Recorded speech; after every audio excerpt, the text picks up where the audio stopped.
Cassandra Samoa, c'est à savoir. Alors, comme je le disais, tantôt, Alice Arzenar nous parlait la semaine dernière de beaucoup de difficultés liées après l'accouchement. Mais aujourd'hui, on va parler du baby blues. Alors, qu'est-ce que le baby blues? Le baby blues, c'est le syndrome du 3e jour qui apparaît chez la mère. Les symptômes sont l'anxiété, la vulnérabilité et beaucoup de sauts d'humeur. En fait, déjà, quand on dit syndrome du 3e jour de quoi? 3e jour de l'accouchement. Juste après l'accouchement. D'accord. Voilà. Donc, en fait, c'est une réaction transitoire qui s'explique par des changements physiologiques, donc chute hormonale, manque de sommeil et j'en passe. Le baby blues peut durer 15 jours et ensuite disparaître, mais parfois ce n'est pas le cas. Alors, est-ce que toutes les femmes après accouchement souffrent de ce syndrome? Malheureusement oui, mais elles ne le savent même pas.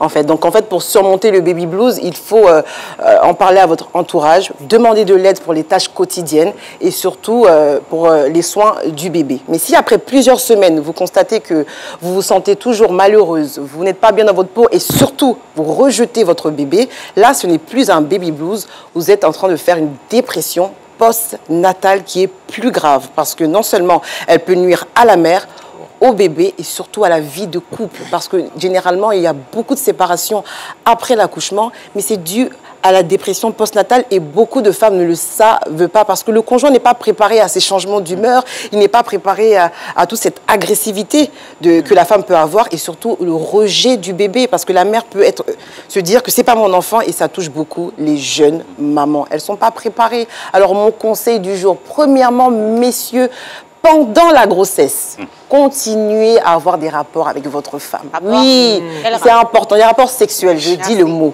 Voilà. Ne vous inquiétez pas, vous ne risquez pas de toucher la tête du bébé. Parce que des fois, j'entends des choses, c'est là, ça, c'est là, ouh, voilà. Il faut aussi continuer. Il faut continuer à cajoler votre femme, lui faire des câlins. Et surtout, il faut préparer l'arrivée du bébé, préparer votre environnement. Il faut tout réorganiser pour que maman puisse avoir du temps pour elle, pour le bébé et surtout pour vous, messieurs. Ne fuyez pas, c'est juste un petit ballon de 9 mois, c'est rien de grave. Alors, c'était mon conseil du jour. Moi, j'aimerais... Oui, Alice. Moi, j'aimerais juste renchérir un peu sur la voix de l'expérience sur ce plateau en ce qui concerne les maternités. Merci beaucoup. Personnellement, oui, pareil. Pareil pour moi. Au fait, les proches devraient comprendre, au fait, la maman. Il y a ça aussi. Parce que à plusieurs reprises, moi, j'ai essayé d'expliquer mon mal-être et tout. Et les gens me disaient, oh, tu as tellement de personnes qui n'arrivent pas à faire d'enfants. Dieu te fait la grâce d'avoir un enfant. Arrête de te plaindre, arrête de te plaindre. Il faut arrêter de stigmatiser aussi. Ou après, on te sort aussi, ouais, mais t'es en Afrique, t'es en Côte d'Ivoire, tu fais comme pour les Blancs. Là. Voilà. Après aussi, c'est ce système de les femmes noires sont fortes, les femmes noires sont puissantes. Non, nous sommes des femmes et nous avons aussi des moments de faiblesse. Et plus précisément, quand nous venons de donner la vie, parce que c'est très, très difficile. Et dans ces moments-là, qu'est-ce qu'il vous faut? Il faut que vous soyez très présents aussi. Il faut que les hommes comprennent parce qu'on va se plaindre, ça c'est sûr. On va se plaindre auprès de vous, on va se plaindre auprès de nos mamans, de nos grandes-mères. Elles, au fait, elles ne savent pas ce que c'est. C'est maintenant que, bon, on va dire, les Blancs ont décidé de mettre un nom sur ce mal-être-là. Mais il faut aussi écouter. Et puis, ce n'est pas le moment de dire à la maman, hé, depuis là, l'enfant a accroché sur toi, tu ne vas pas le déposer un peu. Ce n'est pas à vous de nous dire comment on devrait élever nos enfants. D'accord, c'est bien compris.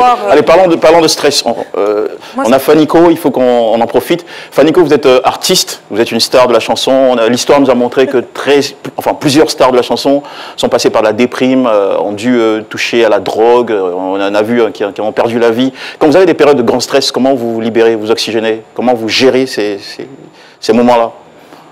Déjà, moi, personnellement, ça m'arrive souvent de déprimer. Parce que déjà, je suis enfant unique.